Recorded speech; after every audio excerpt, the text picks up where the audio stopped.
तो hello students, स्वागत है आप सबका फिर से SGL सक्सेस पॉइंट के इस यूट्यूब चैनल में। अब हम कक्षा 11 की ओर ध्यान देंगे, क्योंकि कक्षा 10 के वे विद्यार्थी जो पेपर दे चुके हैं उन्हें अब धीरे धीरे कक्षा 11 के बारे में सोचना चाहिए। मैंने ये देखा है कि बहुत सारे विद्यार्थी कक्षा 11 को हल्के में लेते हैं और कक्षा 11 को पढ़ना पसंद नहीं करते हैं, क्योंकि वे सोचते हैं कि कक्षा 11 का जो भी सिलेबस है वो बोर्ड के एग्ज़ाम में तो आएगा नहीं, इसलिए वे पढ़ना पसंद नहीं करते हैं। और यही सबसे बड़ी भूल होती है, क्योंकि जब भी हम कोई कॉम्पिटिटिव एग्ज़ाम देंगे तो उसमें कक्षा 11 और कक्षा 12 दोनों का ही सिलेबस पूछा जाता है और दोनों का ही 50-50% पूछा जाता है। तो इसीलिए मैं कह रहा हूँ कि वे विद्यार्थी जो कक्षा 11 का सिलेबस नहीं पढ़ते हैं वो बहुत बड़ी भूल करते हैं। बोर्ड एग्ज़ाम तो पास कर लेना अलग बात है, क्योंकि बोर्ड एग्ज़ाम उतना टफ नहीं होता है, लोग रट के पास हो जाते हैं। लेकिन रट के और केवल पास होना ही मायने नहीं रखता, क्योंकि नॉलेज सबसे बड़ा धन है और अगर हम नॉलेज इकट्ठा नहीं करेंगे तो हमारा वो मार्कशीट जो हम रट के पास हो रहे हैं वो किसी काम का नहीं है। जब नॉलेज नहीं है तो फिर मार्कशीट रखने का कोई फ़ायदा नहीं है। तो इसीलिए हम आप सबसे गुजारिश करेंगे कि क्लास 11th के सिलेबस को उतने ही सीरियसली लीजिए जितना कि आप क्लास 12th को लेते हैं, और उसे उतने ही लगन से पढ़िए जितना कि आप 12th को मन लगा के और 10th को मन लगा के पढ़ते हैं।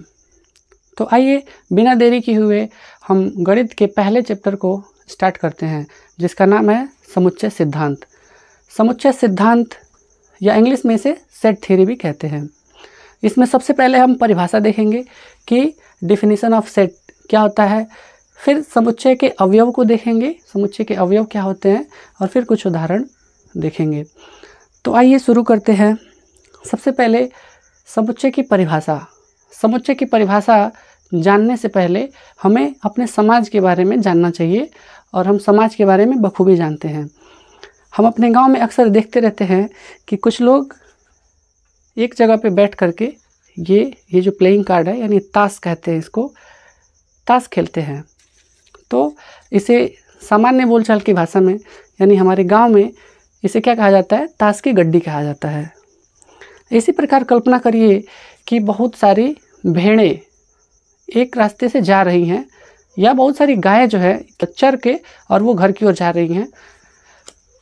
इसी प्रकार हम ये भी मान लेते हैं बहुत सारे बत्तख पानी में तैर रहे हैं, और कि कोई किसान अपने खेतों में कई प्रकार की सब्जियों को एक स्थान पे रखा हुआ है, उसको ढेर लगा करके रखा हुआ है। ये जितनी भी चीज़ें मैंने कही हैं आपसे, जैसे कि पहली चीज़ मैंने ताश की गड्डी को कहा है, दूसरी बार मैंने आपसे कहा है कि भेड़ों का एक झुंड जो सड़क से जा रहा है, या गायों का झुंड। इसी प्रकार सब्जियों का ढेर, कोई किसान अपने खेत में सब्जियों के ढेर को लगाया हुआ है, कई प्रकार की सब्जियां वहाँ पे रखा हुआ है। तो ये सब चीज़ें जो सामान्य बोलचाल की भाषा में, जिसे हम गड्डी कह रहे हैं, जिसे हम समूह कह रहे हैं, जिसे हम झुंड कह रहे हैं, जिसे हम ढेर कह रहे हैं, यानी सब्जियों का जो ढेर लगा हुआ है, इसी सब चीज़ों को गणित की भाषा में समुच्चय कहा जाता है। तो अब हम इसे ताश के पत्तों की गड्डी न कह करके इसे हम कहेंगे ये ताश के पत्तों का समुच्चय है। इसी प्रकार हम भेड़ों का झुंड नहीं कहेंगे, बल्कि हम क्या कहेंगे कि भेड़ों का समुच्चय है। इसी प्रकार गायों का जो समूह है उसे हम अब गायों का समूह न कह करके हम क्या कहेंगे, गणित की भाषा में उसे गायों का समुच्चय कहेंगे। इसी प्रकार हम सब्जियों का ढेर न कह करके, यानी सब्जियों का भंडार न कह करके उसे हम अब कहेंगे कि वो सब्जियों का समुच्चय है। एक बात इसमें ध्यान देने वाली है कि हम जो भी चीज़ें, जिस भी समुच्चय की बात कर रहे हैं, उसमें आने वाली प्रत्येक वस्तु में कोई एक गुण कॉमन जरूर है। जैसे कि इसमें क्या कॉमन है, इसमें एक चीज़ कॉमन है कि इसमें उपस्थित जितनी भी चीज़ें हैं वे सभी की सभी क्या है, ताश के पत्ते हैं, और इसीलिए हम इसे ताश के पत्तों का समुच्चय कह रहे हैं। इसी प्रकार जो भेड़ों का जो झुंड था उसे हम लोग, उसमें एक क्या गुण कॉमन है, एक गुण ये कॉमन है कि उस झुंड में उपस्थित सभी की सभी क्या है, भेड़ें हैं, और कोई जानवर उसमें नहीं है, वो केवल और केवल भेड़ें हैं। इसी प्रकार गायों के झुंड में जितनी भी चीज़ें हैं, जितनी भी उसके अंदर वस्तुएं हैं, वो सभी की सभी क्या हैं, गायें हैं। इसी प्रकार सब्जियों के ढेर में जो भी चीज़ें रखी गई हैं वो सभी की सभी क्या है, सब्जियां हैं। न कि कोई और। तो सब में कोई विशेष गुण जरूर है। तो इस प्रकार हमारे समुच्चय की परिभाषा निकल के सामने आती है कि वस्तुओं या पदों का ऐसा संग्रह जिनमें कोई विशेष गुण पाया जाता हो, उसे हम क्या कहते हैं? समुच्चय कहते हैं। चलिए हम मान लेते हैं कि किसी एक घर में बहुत सारे फलों को स्टोर करके रखा गया है। तो उसे सामान्य बोलचाल की भाषा में हम लोग कहेंगे कि वो फलों का भंडार है। भाई उस घर में फलों का भंडार लगाया गया है। तो हम कहेंगे कि गणित की भाषा में इसे कहा जाएगा कि ये फलों का समुच्चय है। अब हम ये मान लेते हैं कि उन फलों, उस रूम के अंदर रखे गए फलों के अलावा हमने 10 बोरा लिया करके आलू रख दिया, 2 बोरा प्याज ला के रख दिया, और फिर ऐसे ही कुछ बोरा हमने उसमें गोभी ला के रख दिया, कुछ टमाटर ला के रख दिया। तो अब उस रूम में फलों के साथ साथ सब्जियां भी आ गई हैं। तो अब हम उसे समुच्चय नहीं कहेंगे, क्योंकि जब उसमें केवल सब्जियां रखी गई थी तो उनमें एक विशेष गुण था कि उसके अंदर रखी गई सभी की सभी वस्तुएं क्या हैं? तो वो सब्जियां थी। लेकिन अब क्या है कि सब्जियों के साथ साथ उसमें कुछ फल भी आ गए हैं। तो अब उसका जो यूनिकनेस था वो ख़त्म हो गया। अब उसमें 2 चीज़ें आ गई, उसमें 2 गुण आ गए, उसमें कुछ सब्जियां और कुछ फल हैं। तो अब हम उसे समुच्चय नहीं कहेंगे। तो आशा करते हैं कि आप सबको समुच्चय की परिभाषा जो है वो बहुत अच्छे से समझ में आ गई होगी, और यदि आपसे कोई पूछता है तो आप उसे बहुत ही सरल भाषा में बता सकेंगे। तो आइए हम लिख देते हैं समुच्चय की परिभाषा। Definition of set. Definition of set क्या होता है? वस्तुओं या पदों का ऐसा संग्रह जिनमें कोई विशेष गुण पाया जाता है उसे हम समुच्चय कहते हैं। वस्तुओं या पदों का ऐसा संग्रह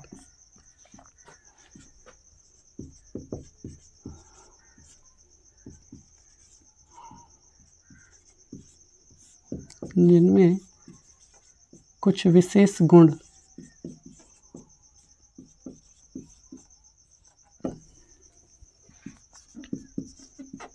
पाया जाता हो, क्या कहलाता है? समुच्चय कहलाता है।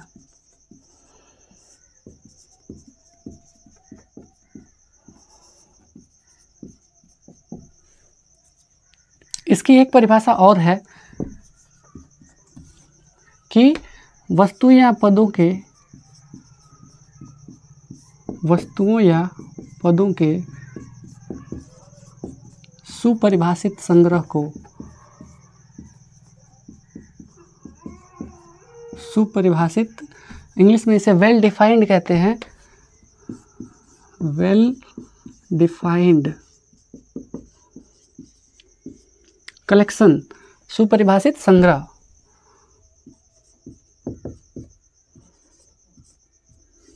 सुपरिभाषित संग्रह को समुच्चय कहते हैं।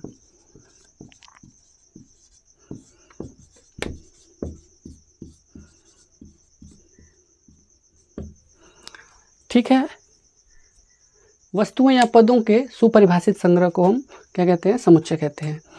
अब अगली बात है समुच्चय के अवयव, एलिमेंट्स ऑफ सेट। समुच्चय के अवयव क्या हैं? तो हमने आपको बताया है कि ये क्या है?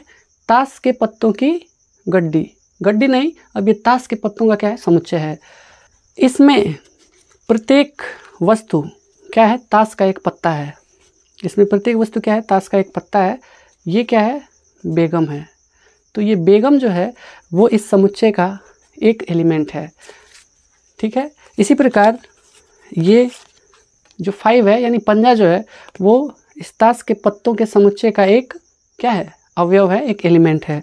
इसी प्रकार हमने आपको बताया कि किसी रूम के अंदर रखी गई बहुत सारी सब्जियों का समुच्चय, यानी सब्जियों का जो समुच्चय है उसमें प्रत्येक वस्तु क्या है? एक सब्जी है। यानी जैसे कि मैंने बताया आलू, गोभी, टमाटर, बैगन, प्याज और भी बहुत सारी सब्जियां एक पास रख दी जाएं तो उसमें से जो आलू है वो क्या है? एक सब्जी है। तो उसे हम कहेंगे आलू उस समुच्चय का क्या है? एक अवयव है। इसी प्रकार बैगन भी उस समुच्चय का क्या है, एक अवयव है। इसी प्रकार भेड़ों का जो समुच्चय था, किसी एक भेड़ को उसमें से उठा लीजिए तो हम कहेंगे कि वो भेड़ पूरे समुच्चय का क्या है, एक अवयव है।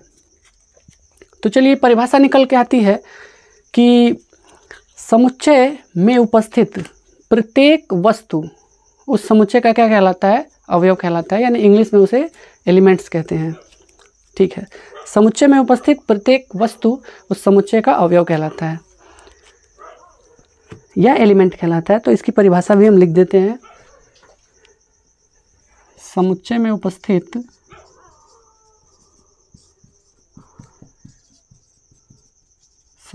उपस्थित प्रत्येक वस्तु उस समुच्चय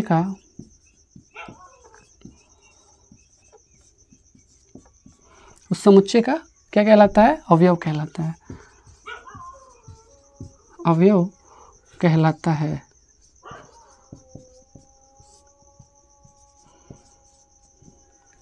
और अवयवों को प्रायः अंग्रेजी वर्णमाला के छोटे अक्षरों से प्रदर्शित किया जाता है या स्मॉल लेटर से प्रदर्शित किया जाता है। इन्हें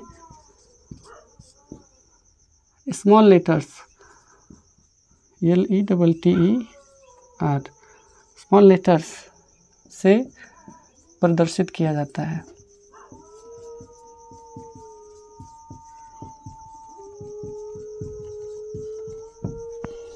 अभी बाहर कुत्ते भी भौंक रहे हैं, तो हमें एक कुत्तों का भी झुंड ले लेना चाहिए, क्योंकि बहुत सारे कुत्ते अगर एक स्थान पे हैं तो उन्हें हम कुत्तों का समुच्चय कह देंगे। ये कुत्ते जो कि बहुत ही डिस्टर्ब करते हैं, मुझे वीडियो बनाने में हस्तक्षेप करते हैं, इनकी आवाज़ मुझे डिस्टर्ब करती है और इसी कारण से मैं कई दिनों से वीडियो नहीं बना पा रहा था। लेकिन आज मैंने ये सोचा है कि चाहे ये भौंके और चाहे ये शांत रहें, हमें वीडियो बनाना है और आज से मैं रोज़ आप सबके लिए वीडियो लेके आऊँगा। तो कुत्तों का समुच्चय, कुत्ते का झुंड, कुत्तों का जो झुंड है उसको हम कुत्तों का समुच्चय कहेंगे और उसमें से प्रत्येक कुत्ता क्या कहलाएगा, उस समुच्चय का अवयव कहलाएगा। ठीक है, तो आप लोगों को ये पता चल गया होगा कि अवयव किसे कहते हैं। अब आइए हम कुछ उदाहरण लेते हैं। उदाहरण, हम ये कहें कि अंग्रेजी वर्णमाला के स्वरों का समुच्चय या अंग्रेजी वर्णमाला के स्वरों का संग्रह या स्वरों का समूह, तो हम क्या क्या लिखेंगे। हम जानते हैं कि अंग्रेजी वर्णमाला में कितने स्वर होते हैं, 5 स्वर होते हैं, A, E, I, O और U। इसे हम मझले ब्रैकेट में बंद कर देते हैं, यानी करली ब्रैकेट इसको बोला जाता है।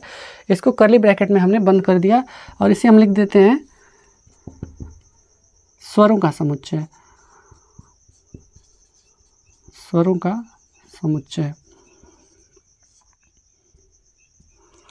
इसी प्रकार हम ये कह सकते हैं कि अंग्रेजी वर्णमाला के व्यंजनों का समुच्चय, अंग्रेजी वर्णमाला के व्यंजनों का समुच्चय, तो व्यंजनों का समुच्चय।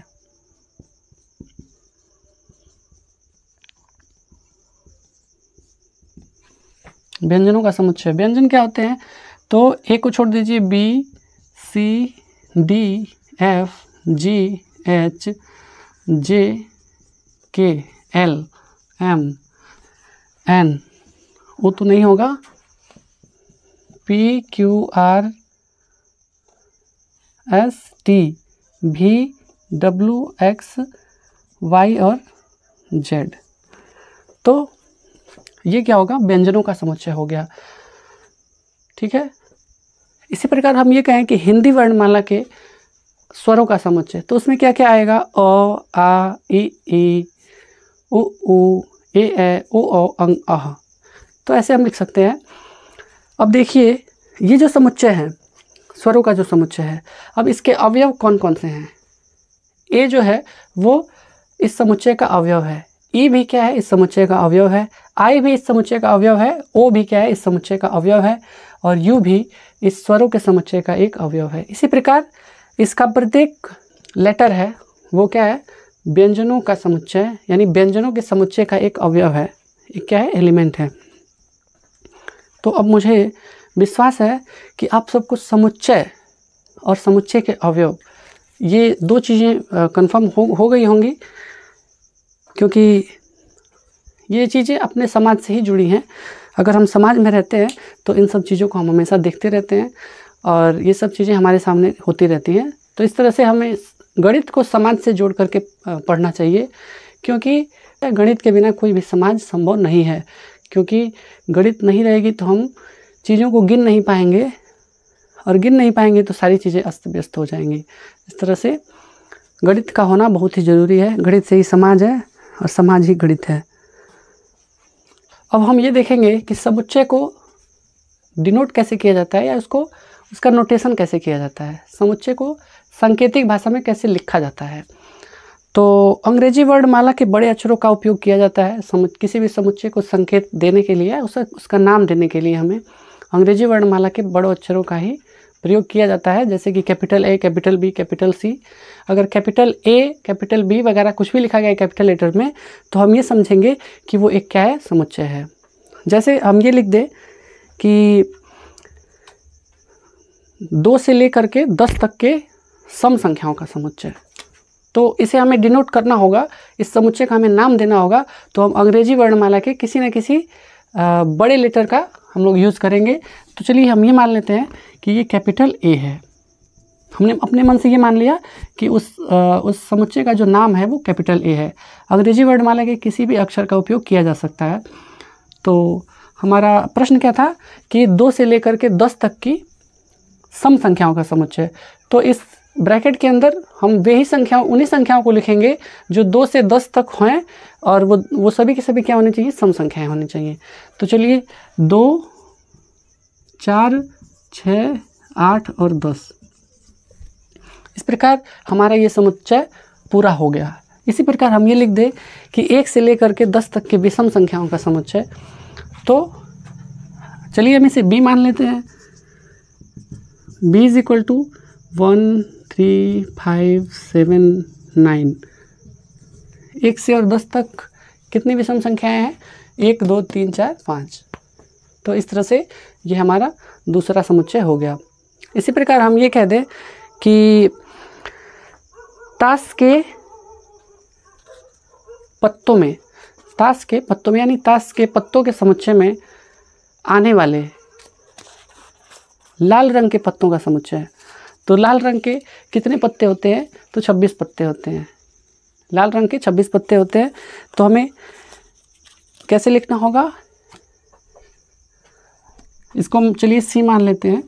तो देखिए प्रत्येक पत्ता जो होता है वो 4 बार होता है। जैसे कि ये जो हम आपको दिखा दे रहे हैं, 2 बार वो लाल कलर का होता है और 2 बार वो काले कलर का होता है। 2 बार ये लाल कलर का होता है और 2 बार ये काले कलर का होता है। और टोटल कितने पत्ते होते हैं, तो 52 पत्ते होते हैं। इसका मतलब ये हुआ 52 पत्तों में से 26 पत्ते लाल रंग के हुए और 26 पत्ते काले रंग के हुए। ठीक है। जो लाल रंग के पत्ते हैं उसमें से इसे हम कहते हैं पान का इक्का। ये पान का इक्का है, और ये जो है वो ईंट का इक्का है। तो पान और ईंट जो होता है वो लाल रंग के होते हैं। हम ये सब चीज़ें आपको इसलिए समझा रहे हैं कि आगे चल करके हमें इन ताश के पत्तों के बारे में जानना होगा, तो क्यों ना हम इसे पहले से ही धीरे धीरे जान लें। इस तरह से इक्का जो है ये 1 को प्रदर्शित करता है। इसी प्रकार जो 2 होता है उसे दुक्की कहते हैं, वो भी 4 होती हैं, और 2 काले रंग की होती हैं और 2 लाल रंग की होती हैं। इस प्रकार 3, 4, 5, 6, 7, 8, 9, 10, और 10 के बाद से क्या आता है, जैक होता है। जैक का मतलब होता है ये गुलाम, ये भी 4 होता है। फिर ये जैक के बाद से क्या आता है, क्वीन आती है, क्यू, ये भी 4 होती है। और फिर लास्ट में क्या आता है, ये बादशाह होता है, के होता है, किंग होता है, इसे इंग्लिश में किंग बोला जाता है। ये क्यू से क्वीन होता है। तो प्रत्येक पत्ते, अभी मैंने आपको कितना बताया, 13 पत्ते बताए। तो ये 13 पत्ते क्या होते हैं, ये 13 के 13 पत्ते 4-4 होते हैं। यानी अगर हम किंग को उठाएं तो किंग जो होता है वो 4 होता है, उसमें से 2 किंग लाल होता है और 2 किंग क्या होता है, काला होता है। तो इसका मतलब ये हुआ, हमारा प्रश्न ये था कि ताश के पत्तों के समुच्चय में आने वाले लाल रंग के पत्तों का हमें समुच्चय लिखना है, लाल रंग के पत्तों का समुच्चय। तो हमें क्या लिखना चाहिए, हमें लिखना चाहिए ए, फिर ए, ऐसे ही फिर 2, फिर 2, फिर ऐसे ही 3 और 3, 4 और 4, ऐसे ही डॉट डॉट डॉट। कहाँ तक हमें लिखना पड़ेगा, किंग और किंग, क्योंकि 2 एक के लाल होते हैं। इसी प्रकार 2 दुक्की जो होती है वो लाल होगी, 2 तिक्कियाँ भी लाल होंगी, 2 चौके भी लाल होंगे। इस प्रकार से टोटल 26 पत्ते ऐसे हैं जो लाल रंग के हैं। ठीक है, तो ठीक है, इस प्रकार से आप लोग समझ गए हैं कि समुच्चयों को कैसे संकेत दिया जाता है और किस प्रकार से उन्हें डिनोट किया जाता है। एक चीज़ और है, अगर हम ये कहते हैं कि क्या इस समुच्चय ए में 5 है, क्या इस समुच्चय ए में 5 है कि नहीं है, तो हम ये देखेंगे कि इस समुच्चय ए में 5 नहीं है, कहीं भी नहीं है 5। तो इस चीज़ को हमें दर्शाने के लिए हमें ऐसा लिखना पड़ेगा, 5 डज नॉट बिलोंग्स टू ए। चलिए हम यहाँ पे ये लिख देते हैं, इसके सामने ही लिख देते हैं कि जो 5 डज नॉट बिलोंग्स टू ए, इसे हम पढ़ते हैं डज नॉट बिलोंग्स टू ए। ठीक है, इसे क्या पढ़ा जाता है, डज नॉट बिलोंग्स टू ए। चलिए हम ये देखते हैं कि क्या 8 इस समुच्चय ए में है। तो जी हाँ, बिल्कुल 8 इस समुच्चय ए में है। तो इस चीज़ को हमें कैसे लिखना है गणित की भाषा में, 8 बिलोंग्स टू ए। इसे हम क्या पढ़ेंगे, 8 बिलोंग्स टू ए, यानी 8 जो है वो समुच्चय ए का अवयव है। तो इस चीज़ को हमें समुच्चय की भाषा में या गणित की भाषा में ऐसे लिखा जाएगा, 8 बिलोंग्स टू ए। इसी प्रकार 7 belongs to B but 10 does not belongs to B. 10 इसमें है, कहीं नहीं है, इसलिए इसे डज नॉट बिलोंग्स टू लिखा जाएगा। ठीक है, तो जो अवयव जिस समुच्चय में होगा उसके लिए हम बिलोंग्स टू का प्रयोग करेंगे, और कोई अवयव उस समुच्चय में नहीं होगा तो इसे हम डज नॉट बिलोंग्स टू का प्रयोग करेंगे।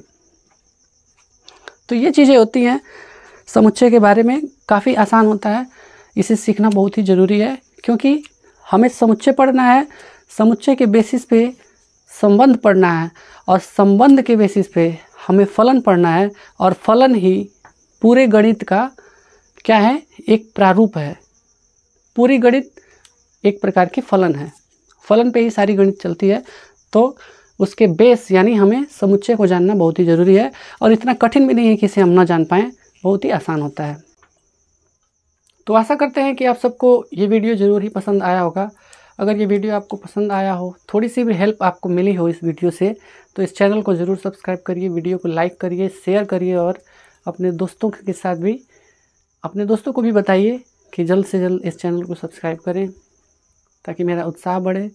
और हाँ, आपको कोई चीज़ समझ में ना आए या फिर मेरे पढ़ाने में कोई फॉल्ट हो तो आप कमेंट में ज़रूर लिखें, उसका उत्तर भी आप सबको मिलेगा, और मैं अपने पढ़ाने के तरीक़ों में भी सुधार करूँगा। मिलते हैं अगले वीडियो में, तब तक के लिए धन्यवाद और जय हिंद।